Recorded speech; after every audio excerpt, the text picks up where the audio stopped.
A homemaker is a man who stays at home while his partner goes to work. His job includes everything traditional stay-at-home wives typically do, plus general house repairs, car maintenance, and lawn care.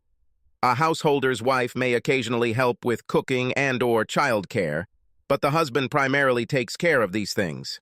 I'm not sure I would have survived this job if it had started when my 3 children were young. We were a family of modest means, so all the kids went to kindergarten while my wife and I tried to earn enough money to maintain a middle-class lifestyle. Once my children entered high school, my wife enrolled in an MBA program because her employer reimbursed the cost of tuition. This meant I had to do more to keep the household afloat while she studied and attended classes online and in school. I didn't mind the extra work because I knew an MBA would allow her to advance in her job and earn a higher salary.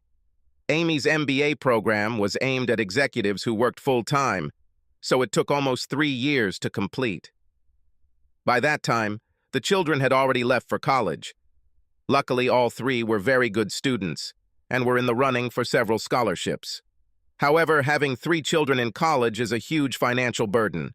I worked for a small family-owned manufacturing company as an accounting department manager. I was paid a fair salary, but nothing like large corporation CPAs. Amy's hard work finally paid off, and she was promoted to Executive Vice President of Product Development at the multinational insurance company she had worked for over 15 years. The new job meant she received a significant raise, a car allowance, an expense account, and a share of year-end bonuses with everyone else in the corporation. Her new windfall couldn't have come at a better time. The economy suffered a sharp downturn, and my employer was particularly hard hit. They fought for almost a year and then sold the business to our main competitor. The new owners wasted no time in gutting our capacity and closing the plant. The new owners offered me a job at their factory, but it was 300 miles away. The salary would have been a little less than what I was making, which was about a third of what Amy was making, not including bonuses. I had no choice but to turn down the job, and just like that, I found myself unemployed. I tried to find a new job and quickly realized that no one in our area was going to hire new workers until the economy improved. John, this is not the end of the world. I'm doing well. We have enough money in college funds to put the kids through school, so don't worry so much. I know, but I've worked all my life. I can't just sit back. Oh, don't worry. I have an extended list of dear things that you never had time for, so you won't have to sit idly by, she said with a smile. That's how it started. I became a stay-at-home mom at the age of 48. Amy's list was really extensive, and it took me the better part of a year to complete all the home improvement projects she suggested. Once I completed the house, she began the very labor-intensive landscaping projects. While I worked to improve our home, Amy continued to climb the corporate ladder.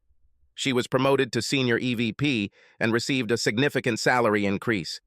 She loved her job and was highly respected by the other bigwigs. She was often invited to parties and social events, where she interacted with the most influential people in the city. Of course, I was required to accompany her to many of these events. I'm not sure when this first started happening, but very slowly I began to realize a change in the way Amy treated me at these events. At first, she insisted that I be attached to her while she flitted around, having short, meaningless conversations with all the important people. Gradually, she began to ask me to wait on our table or sit at the bar while she worked in the hall. Soon, I was spending most evenings entertaining the boss's wives or just sitting alone. Things finally became unbearable for me when she took me to a beautiful resort for the weekend. The first evening, she left me with the wives and was gone for almost 3 hours. The next day, she told me that she had several meetings with other senior managers and board members. She said the wives had planned a spa day. Okay. What should I do all day? I can't hang out with women while they're taking mud baths and shit. I don't know, John. Go hiking or something. I have important things to do and I don't have time to entertain you. I held my tongue. I knew she was a little tense, but I swore to myself that this would be the last time she dragged me to one of these events. Okay, don't worry about me. I'll be fine. I ended up hanging out by the pool and the little tiki bar next to it. I had just finished my second gin and tonic when I saw several people come out onto the raised terrace of one of the large conference rooms and take seats under umbrellas. I recognized Amy. She was accompanied by a tall, distinguished-looking gentleman. He put his hand on the small of her back and pointed to one of the tables at the edge of the terrace. I watched them sit down and move their chairs closer to each other. He put his arm around her shoulders as she leaned against him. None of the others approached them, and I saw her gently kiss his cheek several times. He smiled at her and leaned down to whisper in her ear. She giggled and slapped his arm as he laughed. This went on for 30 minutes. Then they got up and went back inside with everyone else. I replayed what I saw in my head. They were certainly much more comfortable than two married people should be with someone who is not their spouse. I noticed that they were only mildly concerned that their colleagues were seeing their overly friendly behavior, which made me wonder what might be going on behind closed office doors. Although I met all of her colleagues, I didn't know the guy she was with. I assumed he was a board member, but had to check. I headed back to our room to get my laptop out and do some digging. It only took a few seconds to find a photo of Stephen Swanson, chairman of Mega Insurance Corp. Stephen was married to Margot Davis Swenson, daughter of William Davis, former director and founder of Mega Inzen Corp. That was interesting. If anything, Amy is playing with fire. Old Stevie married the boss's daughter, and her daddy was still the majority shareholder of the corporation. Amy sat next to me at dinner that night. She chatted with several other EVPs and seemed to be enjoying herself. I spoke to Diana, the trophy wife, sitting next to me. I was surprised to find that she was attractive and had a wicked sense of humor. I really enjoyed chatting with her and taking quick glances at the impressive cleavage she was showing off. After the tables were cleared, the lights went out and the music started playing. Amy took a moment to lean into my ear and explain that she would be dancing with several of her co-workers. These were the first words she had spoken to me in over an hour. She didn't wait for my answer, got up and headed to the dance floor with some guy. Diana spoke up. "Better get used to it. Us spouses are usually ignored in such things. I can't believe your husband left you unattended among all these alpha males." She laughed. "I'm sure he went off to dance with the wife of one of the board members, trying to win over as many as possible. He simply assumes that some minor bigwigs will ask me to dance, and I will dutifully sing the praises of each of them. Oh, well, perhaps before you begin your task, you could do me the honor of dancing?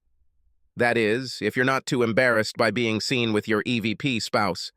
She grinned. "You're about 20 years younger than my usual dance partners, so I expect you to not drool all over my cleavage." "I'm not promising anything. The cleavage is definitely drool-worthy, but I'll do my best to control myself." Diana pressed her magnificent breasts against my chest as we danced. I managed not to drool. Our dance was interrupted when her hubby intervened and then took her away only to hand her over to his boss. I think he wanted her to place her assets where he thought they could benefit him. I sat at the table and watched Amy dance with several board members before settling solely on Stephen Swanson. After their fourth or fifth dance, the band took a break and he and Svensson walked over to his table. I thought about leaving, but decided to watch a little longer. At some point, Amy looked in my direction and saw that I was sitting alone. A few moments later, she walked over to the table and sat down across from me. "John, this must be very boring for you. Why don't you just go back to the room and I'll come over later after I've gotten myself in proper shape?" "Ah, well, the orchestra is magnificent, and I wouldn't want to end the evening without at least one dance with my charming wife. If you could squeeze me into the queue." "John, this is business, important business. Now please just do as I ask and we can talk about it later." She got up and left. I stared after her. I was fired. This bitch actually told me, "Go to your room." It's like I was a naughty child. I was furious, but there was no reason for me to just sit there and be ignored. I waited a little and then got up and left. I didn't want to sulk in my room, so I went to the small bar off the resort lobby. It was quiet and I needed to reassess my situation. It was clear to me that Amy was or would soon be involved with Svensson. I wasn't about to put up with it, but so far I had no evidence of any wrongdoing on Amy's part. I sipped my drink for a while and decided to call it a night. I walked back past the event hall and looked inside. Amy was on the dance floor, pressed against Svensson. His hand was low on her back, but not quite on her ass. I asked one of the staff what time the orchestra would play, and he said they would finish at 11 Fox and the hall would close at midnight. I must have dozed off a bit as I sat in bed watching TV. The lights were off, but I could clearly see that the clock read 1:20 when Amy pushed open our door. She must have expected me to be asleep because she gasped when I turned on the side light. Her hair was disheveled and her lipstick was gone. I looked her up and down and she blushed deeply. I thought you were going to sleep. I only drank 3 glasses the whole evening. I'm pissed, not drunk. Do you want to tell me where you've been? You know where I was. Dancing. I told you that I need to dance with my colleagues and appear in public. It's all part of the game, John, she said, as if she were talking to a slow-learning child. Try again first. The orchestra left at 11 say. So, what have you been doing for the last 2.5 hours? I talked to Svensson. Margot is in Europe with her mother, so he's here alone. We went back to his room and talked about his plans for the company and how he thought I could fit into those plans. So, you just spent 2 hours talking, I used air quotes, in his room and left me to fend for myself. Then you sneak in here with your hair disheveled, no lipstick, and wearing heels. This must have been some seriously tedious conversation. Think what you want. I need to take a shower and get some sleep. Tomorrow we have another half day of meetings. Oh, I told Stephen that I would go to dinner with him tomorrow night. We have to leave in the morning and your meeting ends at noon. What the hell are we going to do before dinner? She kicked off her shoes and put her hands on her hips. You're going home. I'm going to go back to his lake house with Stephen for dinner. So you're leaving at noon to spend the day at his lake house. When do you expect to be home? I don't know if it's too late. I'll just come back on Monday morning. Damn it, you won't do this. You're going to spend all day and all night having sex with this asshole and then come back to my house. First of all, I never said anything about having sex with him, and second of all, this is my fucking house, not yours. He belongs to me. I just stared at her, my mouth open. When I completed all the work on the house, Amy refused to use her annual bonus to pay off the construction loan. She insisted that we refinance the house. Since I was unemployed, I did not get a mortgage, and Amy insisted that I not participate in the act unless I was on a mortgage. This drove me nuts. But we were planning on moving shortly after I finished all the improvements. I just assumed I'd be back at work and decorating the new house by then, so I let it slide. She stood there with her hands on her hips and a smirk on her face. I got out of bed and started getting dressed. I grabbed my suitcase and threw it on the bed. I yanked open the drawers and began stuffing my clothes into my suitcase. So what now? Are you going to run away? Where are you going to go? You have no home, no job, no money. So where the hell do you think you're going? Fuck you, Amy. I'd rather sleep in my car than let you get away with this crap. I won't be your cuckold. I'll divorce your cheating ass. You're a stupid dude. You have nothing. Your ass belongs to me. I make all the money. Without me, you would be on the street. Now stop being a big baby. Tomorrow I need to discuss this with Stephen and he will support me as COO. This will double my salary and triple my bonus at the end of the year. I can buy us a really nice house in a prestigious area. I don't need another house. I want a faithful wife who cares about me, about us, and our marriage. Please, Amy, don't give in to him. You don't have to do this. You can get the job yourself without sex with him. Amy shook her head, looked down at the carpet, and muttered, "It's too late." Then I realized that she had already slept with him. I was already a cuckold. Her plan for tomorrow was much the same. I looked at her with disgust. You slept with him? Oh my God, you killed us? Don't be stupid, John. We can have it all. So I slept with him, no big deal. A quick shower and I'm good as new. This will all be over by Monday morning and we will be ready for life. It's just part of the game. I know that in a few days, you will forget about all this. I stuffed the last of my clothes into my suitcase and slammed it shut, grabbed my jacket and ran out. I jumped into my car and drove away. The phone beeped and chirped. I know I should have been heartbroken, but mostly I was just numb. While I was driving, the traffic thinned out. I turned on the cruise control and leaned back in my seat. I thought back over the past 6 months and realized that Amy began to change shortly after her first promotion. She was consumed by ambition and the desire to be recognized as a success. Now she put power and wealth above all else. She no longer valued love, devotion, family, and fidelity. Now it was all about her, about what she could achieve, about the power she had, and about the money she made. Knowing that she had changed and was no longer the sweet, loving, caring woman I married filled me with sadness. I wiped away a few tears as I mourned the loss of the woman I had loved for 20 years. Monday morning, I woke up terrified. I called the lawyer who worked with me at my old job. He gave me the name of a family law lawyer, and I called the office and told him I was seeking a divorce. Mr. Dixon, Ms. Hawk usually represents only those women who are at a severe disadvantage in divorce. These are mostly housewives with unfaithful husbands. I'm not sure why your lawyer told you her name. I am a householder. My wife is a high-ranking leader and an adulteress. There was silence for a moment. Oh my God, this will be her first time. Can you be here by 11:30? I walked into Sally Hawk's office at 11:20. Her secretary broke into a smile when she greeted me.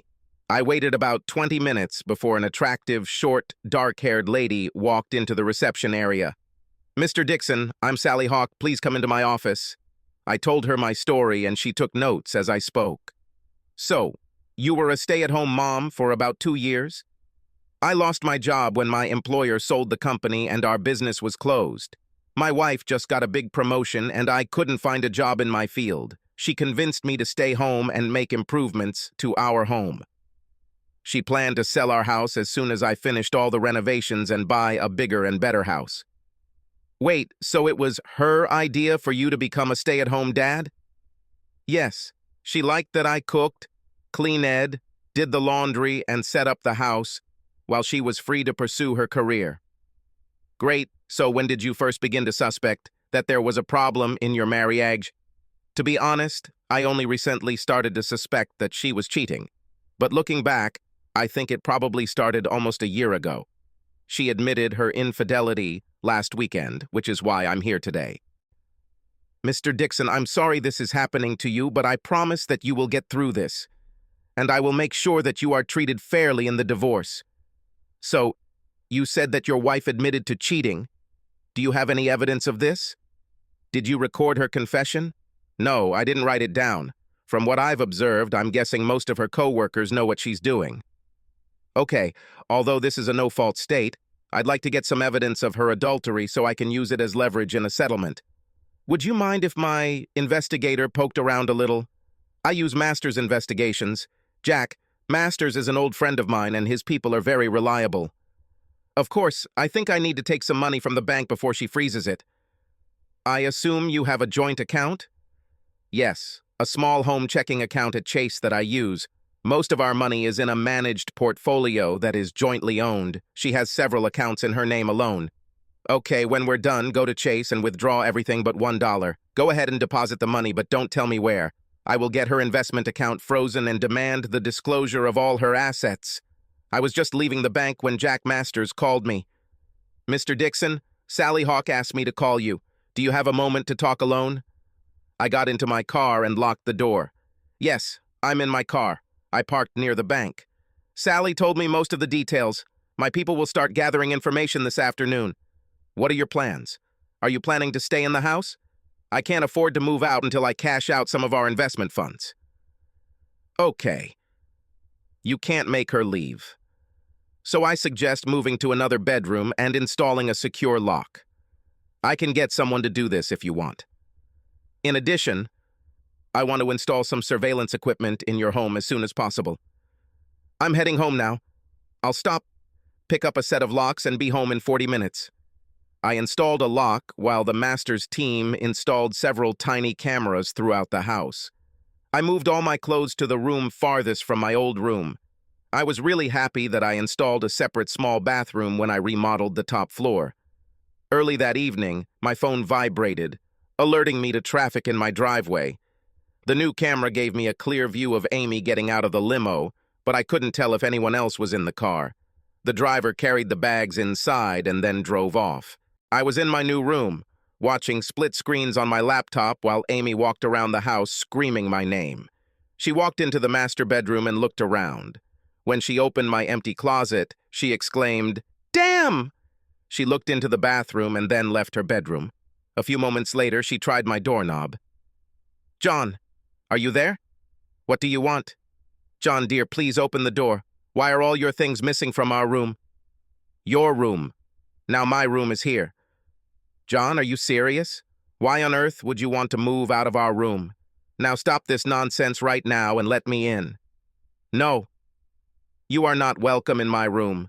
Go take a shower and wash off your lover's stink. I'll meet you in the kitchen when you've cleaned yourself up." I heard a sigh, and then she stomped away. On the laptop, I saw her undressing as she headed into the master bathroom.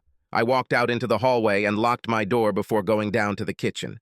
I used the phone to see what was happening in the bedroom. I shook my head when I saw her first put on a sexy bra, and then shed it to wear a t-shirt without a bra.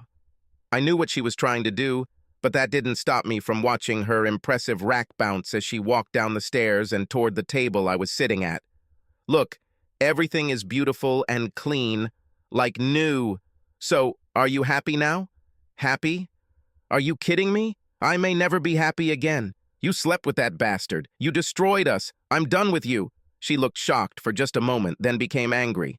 Now listen to me, John Dixon. Nothing changed. Nothing will change. You need to get over your stupid, jealous snarkiness and stop being like that. Yes, I slept with him, big deal. So what? Who cares? I slept with him, and now he has to vote for me when I run for chief. It was a business, nothing more. Now go and move your things back to our bedroom. How many are there, Amy? How much? What? What the hell are you talking about? How many more have you fucked? Were they all for business? Or were there a few of them just for fun? What? How can you ask me this? Stephen is the only one in the world, and you know why I did this to him. He was okay, but not nearly as good as you. Really? I'm a little surprised that you can even remember what it's like with me. I mean, let's face it, it's been a long time since I've had sex with you, and it's been a long time since we've made love. It is not true. Amy stopped and cocked her head to the side. We had sex. It was just... Her voice trailed off. If I'm not mistaken, you fucked me pretty hard the night your last promotion was announced. But that was about 6 months ago. Of course, quite a lot of time has passed. Oh my God, John. I'm so sorry. I was just so caught up in my work. I'm sorry, baby. I'll make it up to you, I promise. You promise? You mean like on our wedding day when you vowed to leave everyone else? Is this the promise you make to me? Well, if that's the case, forget it. I don't need any more false promises. Damn it, John. You must forget about it. My relationship with Stephen is over. It's in the past. I admit I was too caught up in winning his support, but I'm done with it. Please come back to our bed. Let me make it up to you. Thank you very much for your kind offer of sloppy seconds, but I will refuse. I'm sure you had sex with him again this morning. And even if I made you take a shower, it wouldn't change anything. So again, no thanks. Wonderful! Be an asshole. You can just stay in your room and pleasure yourself. I don't need you for sex. There are plenty of guys available to me. Maybe I should fuck all the men on the list. Heck, I could be a director in a couple of weeks. Amy turned and stomped back up the steps. Sally looked at the recordings of my conversation with Amy. She told me to be polite and avoid her. After just 3 days, Jack's guys were able to determine that Amy had probably been doing something sexual with the head of HR and with Stephen before she was promoted to SEVP, but there was no proof. The report confirmed my suspicions that she began cheating when she received her first big promotion. I suggested that if she cheated to get a senior EVP and to get a shot at the COO job, what would she be willing to do for a board seat? She was clearly willing to use her body to get whatever she wanted, and I just couldn't live with it. I asked Sally to be served. Jack's guys found Amy's offshore account and forced Sally to release all of Amy's salary data. Over the past few years, she has asked for some stock options in lieu of salary increases. Sally suggested that Amy planned to gradually increase her stake in the company in order to gain a seat on the board of directors. Sally was true to her word. I received half of our stock portfolio and some of the cash from Amy. I will also receive half the price of the house when it sells. So after paying off Sally, I ended up with about $600,000 in cash and stock. The house was appraised at $650,000, so Amy will owe me about $300,000 when it sells. I won't be rich, but I won't starve either. Sally must have thought I was a normal guy because she introduced me to a recently divorced lady, Carol Hillman, who had gotten a small manufacturing company from her cheating husband when he ran off with his accountant. Sally helped Carol realize that she didn't need a husband, but she desperately needed a good accountant. And she hired me after my first interview. I'd been working for Carol for 3 months when she asked me to review her finances. I helped her figure it out, and even filed an amended tax return to give her $3,000 back. She invited me to dinner as a thank you, and I readily agreed. After dinner and 2 bottles of wine, Carol told me that she was lonely and needed male company. At 55, she was still an attractive woman, and I had no other offers, so we became sex buddies. It wasn't difficult to keep our special relationship a secret from the other employees. Truth be told, I think I'm falling in love with Carol. I believe that she has fallen in love with me too, so I will have to talk to her soon. About a month after my divorce was finalized, Amy was nominated for the CEO position, and Stephen gave a long-winded speech to the board about how wonderful she was. Shortly before the vote to approve her promotion, an anonymous email arrived on the phones of all board members. It was Amy's voice saying that she fucked Stephen for his support. The board voted to reject Stephen's recommendation and return William Davis as director. William's first act in his new old position was to fire Stephen, his soon-to-be ex-son-in-law. The second thing William did was make his daughter CEO. As chief executive, Margot Davis called Amy Dixon into her office and told her that her services were no longer needed at Mega Inns Corp. I was very sorry to hear about Amy's unsuccessful career, and I sympathized with Amy as I walked through her lane at the market. The other customers were just as shocked as I was when Amy burst into tears and started throwing groceries at me. The manager fired her on the spot. God, it looks like she's really having a hard time holding down a job. Subscribe to our channel so that your second chaff doesn't cheat on you, and go ahead and listen to the next story, because this story is nothing compared to the next one. If you're under 18, don't even think about listening to the next one.